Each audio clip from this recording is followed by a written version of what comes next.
Is memory the most important human stat for intelligence? Whatever the subject, whatever the topic, whatever the test, whatever the task, will the person with the best memory often be the one who comes in first? And if so, is memory a finite resource?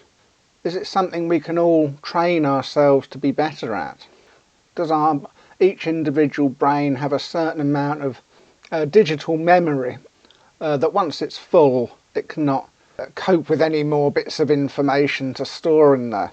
Or are we all different and we all have different levels of memory that we can store different levels of information, which essentially quantifies our IQ?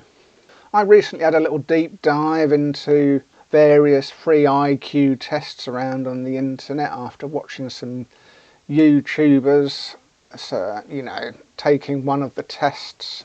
I did the test before watching the YouTuber, then I'd see what other tests are available, take them and then watch the YouTubers. Because I'm not really into IQs. I've always thought the IQ tests are somewhat bollocks, really, in that they can only ever test you on sort of the same thing over and over again. They don't really test a field of skills, as it were. And when I was younger, about 20, I think I took an IQ test. I can't remember why or how. I think it was another online free one, I don't know. And it suggested I was about, 118, 120 round there. Extremely average, really. Nothing very exciting. But I thought, yeah, that kind of sort of relates to all my other experiences in life, so there must be something in these IQ tests.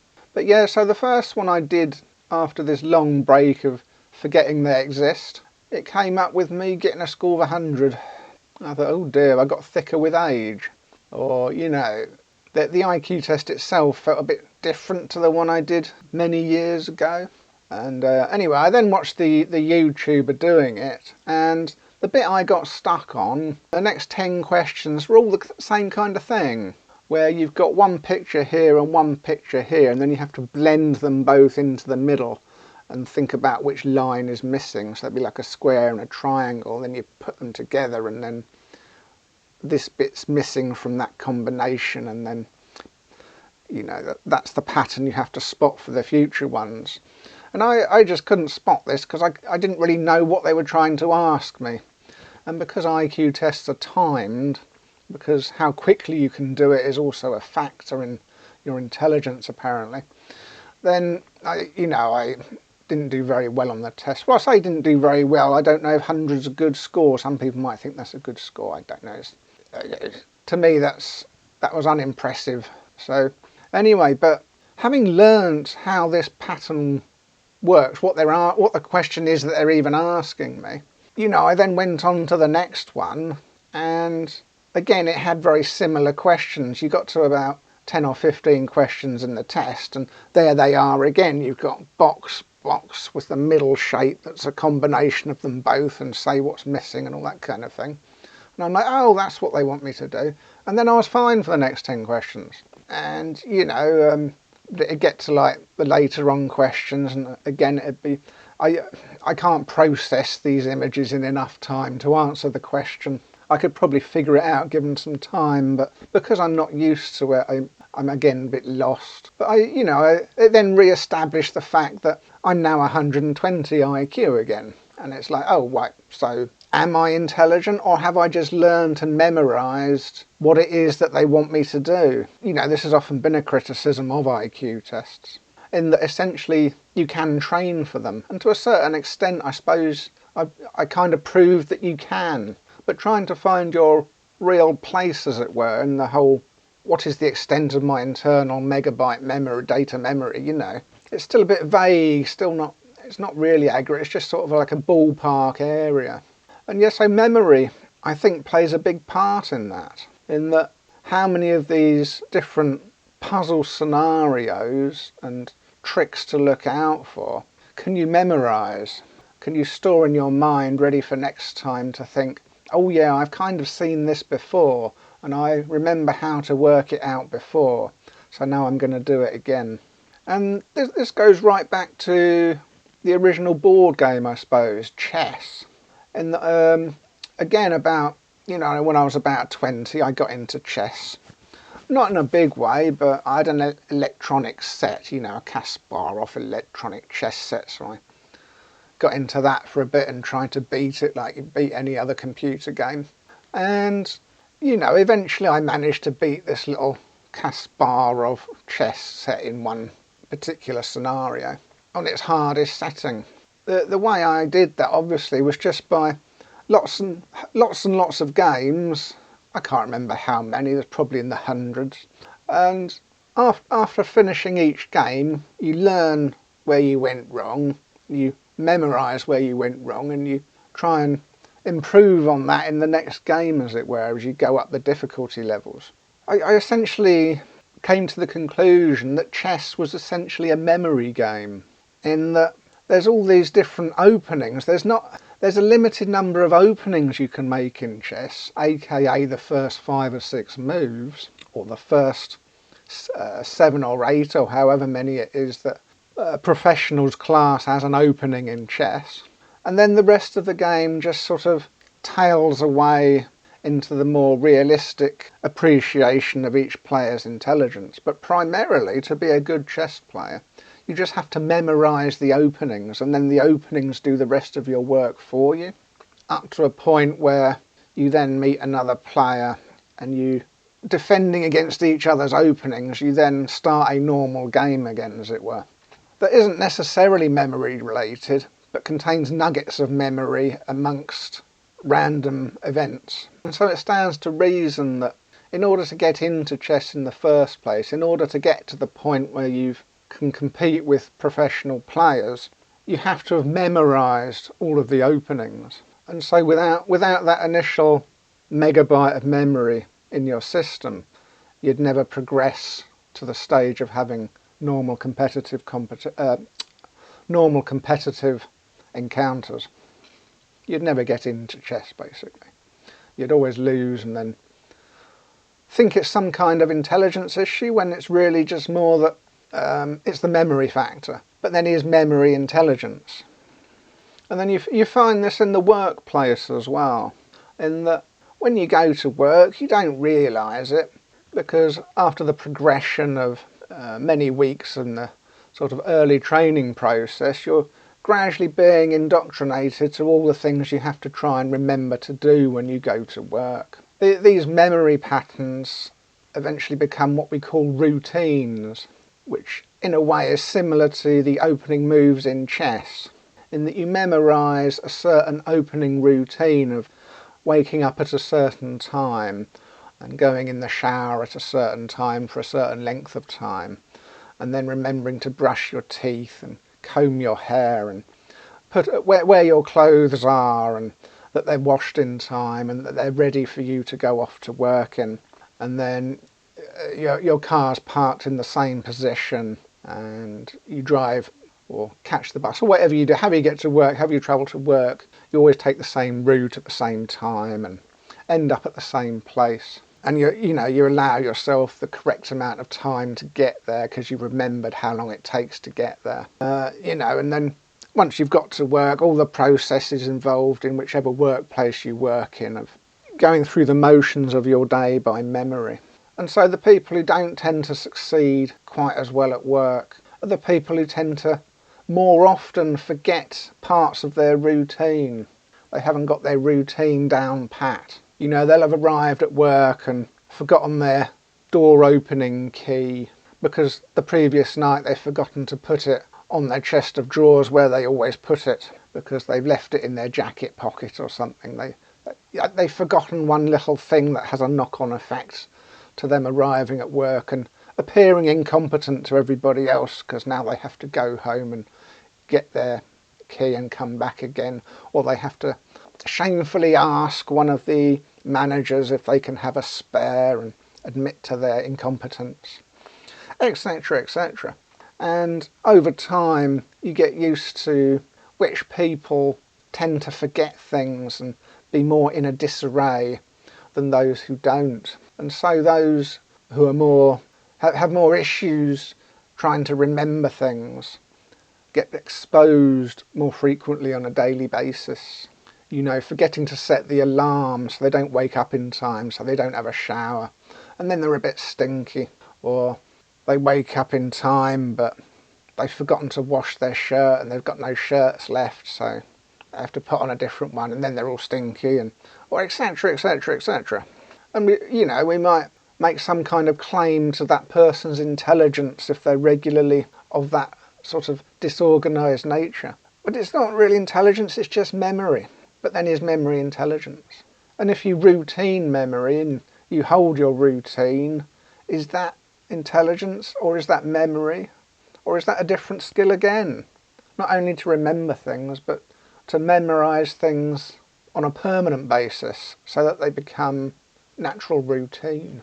And very often, if you're watching a quiz show on telly, or they're interviewing some, I don't know, a Wall Street whiz kid, or child prodigies or whatever, it very often surfaces that they have what is called a photographic memory, which is something that's so rare that it's notable. It's, a bit like colour blindness, in that it's unusual and not many people have it, but when people do have it, we somehow find a way to find out that they have it. What would it be? It's difficult for somebody without a photographic memory to even imagine what somebody with a photographic memory even thinks like. Surely it'd be some kind of hell to remember everything in minute detail.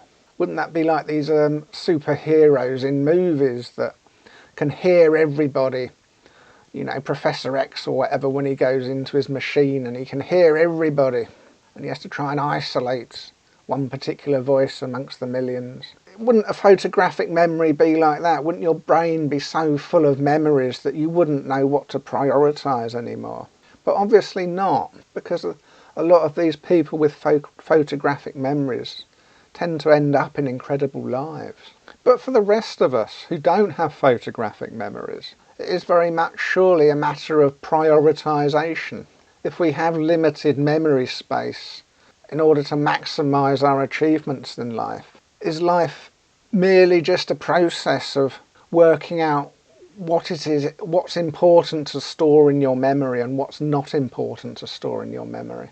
Have I got enough room in my memory to remember which musical artist was #1 on the 1st of January 2006, on the off chance that it might turn up in a pub quiz one day?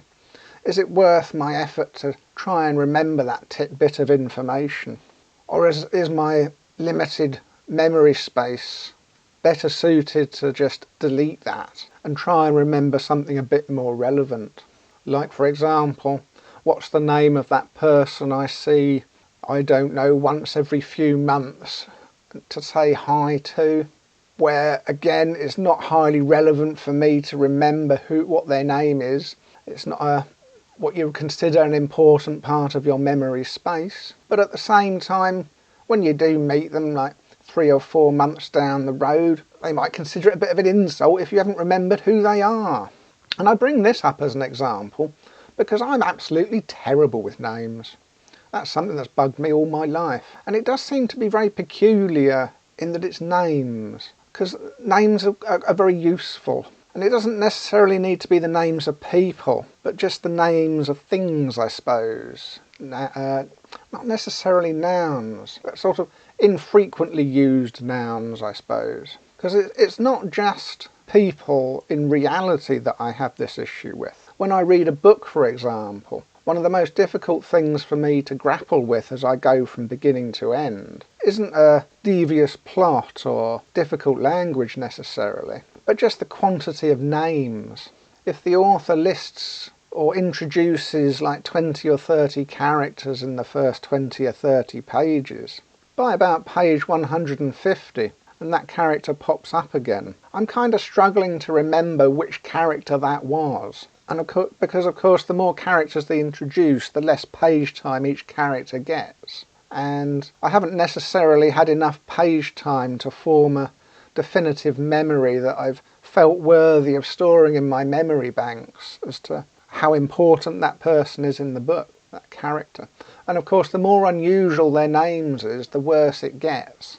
So for example, if I'm reading a book about a historical Roman crime book. I did one of those, I did a couple of those recently. And of course the hardest thing to get into for me was the fact that they've all got these really weird names. And in Rome in particular, they have very similar names. Like they're all Julius's and they're all Claudius's, and they have very similar sounding names, and they have about 3 names, so the author might refer to them as a different name in a different chapter. Like Gaius Julius Caesar, for example. He might be Gaius in one chapter, Julius in the next, and Caesar in the next. By the end, my brain is just a swirl of names, and I'm keeping up with the plot fair enough, but I'm just not forming a sort of a nice coherent visual of who these people are. It's a bit like in those dreams you have where you dream of other people, but you don't really know who they are, and they're just these faceless entities, And so you have to ask, is memory even one complete thing? Is memory just memory? Or is there different compartments within memory where people are good at remembering some things but not good at remembering other things? And if that's the case, then how do you find a measurement for that? How do you make sure your measurements for memory take into account the different kinds of things that people memorize? You see this often with people who get put on the autistic spectrum, in that very often they can remember in fine detail not only who was #1 in the charts in January 2006, but they can remember the entire top 40. But at the same time, they might have completely forgotten that next time they see XYZ person, they shouldn't necessarily talk about XYZ subject that person has told them not to talk about anymore in their company. What some people would call social intelligence. Or is it just social memory? And is social memory different from name memory? And is name memory different from trivia memory? And then you come into political memory or historical memory. And as a species, we go to great lengths to try and memorize where, as a species, we've gone wrong before in the past. And yet we inevitably seem to always walk into the same mistakes in the future, as if we hadn't memorized what the problem was. And yet you'd have thought, on a grand scale, in a grand scale of evolution, you'd have thought that the communal memory would have been stronger than any individual's memory. And yet that doesn't seem to work out. I suppose in a similar regard, there are always situations where not having a good memory can be an advantage in life. Sometimes you do want to forget stuff that's happened. Sometimes people who can't forget things have a more miserable life than those who can remember things. But then again, that can also work the other way around, in that people with poor memories can also forget the good times that they've had and find themselves in cycling depressions because they can't maintain the memories of the good times. Whereas people with a good memory, even when they're going through bad times, they can just remember to prioritise thinking about the good times in their brain. So is there also an element of intelligence that involves personal manipulation of memory? Can we individually, personally manipulate our memory banks to help improve and maximise our enjoyment of life, or success in life? However somebody determines what success actually is, of course. To conclude, essentially what this video is suggesting and pointing towards is that if any of you out there are curious about or confused about how intelligent am I as a human being, and at this state of how intelligent I am, how successful might I be in life, I think a good starting point for you to train towards is working on your memory skills, establishing where you're good at memory, where you're bad at memory, ways that you can find maybe to improve your memory, maybe even manipulate your memory, and then have an expectation based on your findings on how well you think you're going to do in life, and use that as your personal standard as to whether your life is going as you expected it or not. Because from my experience of life so far, happiness or unhappiness is very much related to your own expectations of what you're expecting to get out of life in the first place. And we don't really have tools available to us to help us get to that point of knowing kind of where we stand in the world. It's kind of something you have to do on your own. The only way I've ever found that seems to work in that regard, and I think is probably the most important indicator of potential intelligence, is the extent of your memory banks.